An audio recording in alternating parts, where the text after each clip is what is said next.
This has been a great year for hack and slash. We just thought that deserved a little attention. Hi folks, it's Falcon, and today on GameRanks, 10 hack and slash games you absolutely have to play in 2018. Just a quick disclaimer, today the genre of hack and slash is a little bit wider, a little bit more broad, not just games like Diablo. We're talking about games with an emphasis on fast, action-oriented combat. Also, we absolutely have to say we didn't include God of War on this list because it is very focused on narrative. Bit of a long disclaimer, but let's get into number 10, which is Biomutant. Now, Biomutant brings us a lot of different ideas at once. For one, it looks like it could have some mascot platforming elements, at very least in its characterization, but from some of the gameplay we've seen, it does seem as though we will see that kind of gameplay too. And in a lot of ways, it kind of looks as if it may be a slightly more arcadey, Souls-like type combat, but we don't know a lot regarding that yet. We do know it has been branded as pretty action-focused, and that's what leads us to go this route on this game. It looks really interesting, and we have some pretty high hopes for it. So, Biomutant doesn't have a release date yet, but when it comes out, supposedly later this year, it'll be on PlayStation 4, Xbox One, and Microsoft Windows. Number 9 is Attack on Titan 2, a game that got good scores in its reviews, but I don't know that it got appropriate scores. It's a really good game. The mechanics in this game sort of work in a way like hack and slash plus grappling hooks slash fish hooks. I don't know, it's one really momentum-oriented game that just, you're flying through a city and beating the hell out of giants. It is as cool as it sounds, and that's really what you want out of something that sounds cool. In a ways, it's kind of an expansion game on the original, with the addition of a character creator, new scenarios, some new battle techniques, but it does manage to be superior, even though it retreads a lot of the first game's stuff. If you haven't played either of them, this is the one to go with, obviously. Attack on Titan 2 is available now on PlayStation 4, Nintendo Switch, Xbox One, PlayStation Vita, and Microsoft Windows. Number 8 is Lost Soul Aside, which is very specifically a traditional-looking hack and slash. However, it brings with it some particularly cool visual flourishes. This is in part due to the fact that it was actually made by a South Korean animator, mainly as a test. A gentleman by the name of Bing Yang was inspired by Final Fantasy XV and its teleportation mechanics, and he made a test. People were very impressed with it, and got some money and a team from Sony. Now, as we know it right now, it is going to be a timed exclusive with the PS4, and although there's not a firm release, they still want it out by 2018, so there's a chance it may not be this year, but I'm not thinking it's going to be one of those Crackdown 3 type deals. Lost Soul Aside is coming to the PS4 sometime this year. Number 7 is Zone of the Enders 2: The Second Runner. Now yes, there are shooting elements in this game, but it does very much hold up as a hack and slash. It is a third-person mech combat game, so to speak. However, for all intents and purposes, this is a fast-paced action hack and slash type game. Are you gonna call Bayonetta not a hack and slash because there's guns in it? I sure wouldn't. Zone of the Enders 2: The Second Runner is a remaster. It's not a new game, but it is coming in September on the 4th. In my opinion, the game's a classic.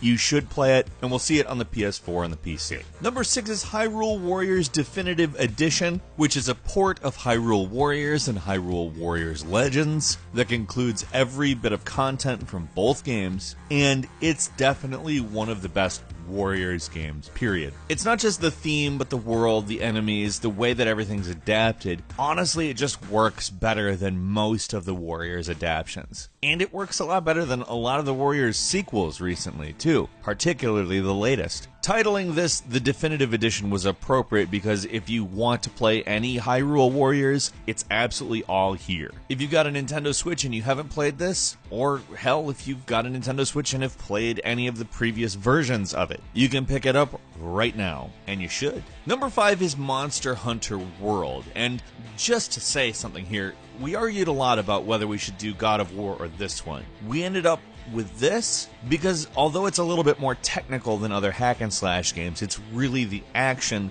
that is the main focus. There isn't really anything that receives the kind of focus that the gameplay does, and it is, like I said, still hack and slashy. A little more advanced, but not a lot more advanced. Monster Hunter World is probably the definitive edition of Monster Hunter, to be truthful. If you've never played a Monster Hunter game before, this is the one to do it. It opens up the world, includes some Western conventions that make it a little more familiar, but does not modify the game in such a way that it doesn't feel like Monster Hunter. It still has the charm, albeit with much better graphics. This is basically the definitive go out and hunt huge monsters game. I had more fun with this than I have probably with any of these games in the past, and that's saying a lot because Monster Hunter is a good franchise. Monster Hunter World is out on PS4, Xbox One, and will be out on Windows in just a few days on the 9th of August. Number 4 is Wizard of Legend, a dungeon-crawling roguelike hack and slash with procedurally generated dungeons that essentially exist specifically for your hacking and your slashing. Something that I think this game really needs to be lauded for is how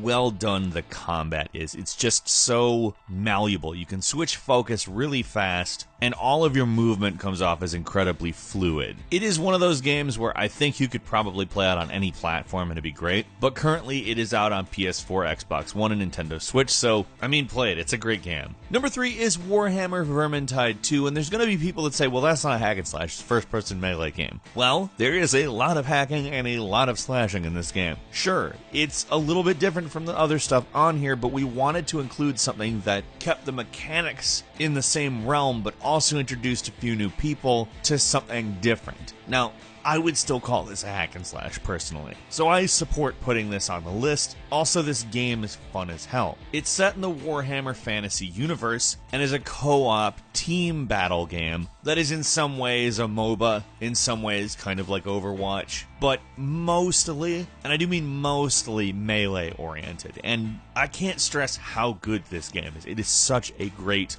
fun game.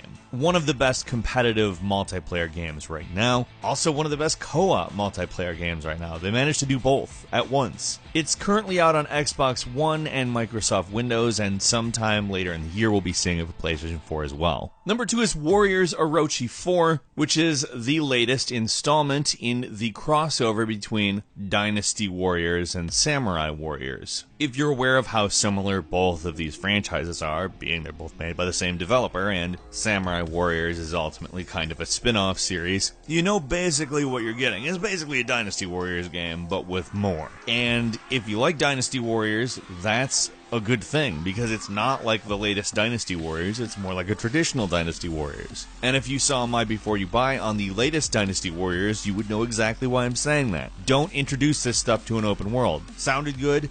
Wasn't good. The game takes place after Warriors Orochi 3, but it's basically after a memory wipe because they're intended to be one-off games, kind of, at least story-wise. But that's not really why you're playing it. You're playing it because the action's great in these games. We'll be seeing it on the PlayStation 4, Xbox One, Nintendo Switch, and PC on October 16th. And finally, number 1 is Darksiders 3, which we think is probably going to be the big one for the year. It's being developed by a newish developer. I say newish because it's made up of people from the original Darksiders team. So as far as gameplay, we can expect it to retain the classic feel. It's interesting because they're going a different route with the story. It's going to take place during the first 2 games, but sort of to the side of it. You'll be playing as Fury, the sister of one of the 4 horsemen of the apocalypse, War, on a quest to hunt down the 7 deadly sins. It's another Darksiders game, and it's made by the people that made the Darksiders games, which is basically everything you could possibly want if you like Darksiders. It's coming to PlayStation 4, Xbox One, and Microsoft Windows on November 27th. Couple of bonus games for you. It's not quite a hack and slash, but it's really like a hack and slash. The only reason it isn't is because there's a lot of gunplay in it, but God's Trigger 1. In truth, this is such a frenetic and fun game. It feels very much like you're playing a hack and slash and doesn't get too far into the bullet hell concept. it trends closer, I think, to hack and slash, albeit with guns. Bayonetta 1 and 2 for Nintendo Switch. Anyone who has watched this channel for any period of time knows that I enjoy the hell out of Bayonetta. I enjoyed the second one just as much, if not even more, but I know a lot of people out there did not get to play it because it was on the Wii U, and frankly, well, that's really actually all I should have to say. What was your favorite hack and slash this year, and or which game are you looking forward to in the hack and slash genre most this year?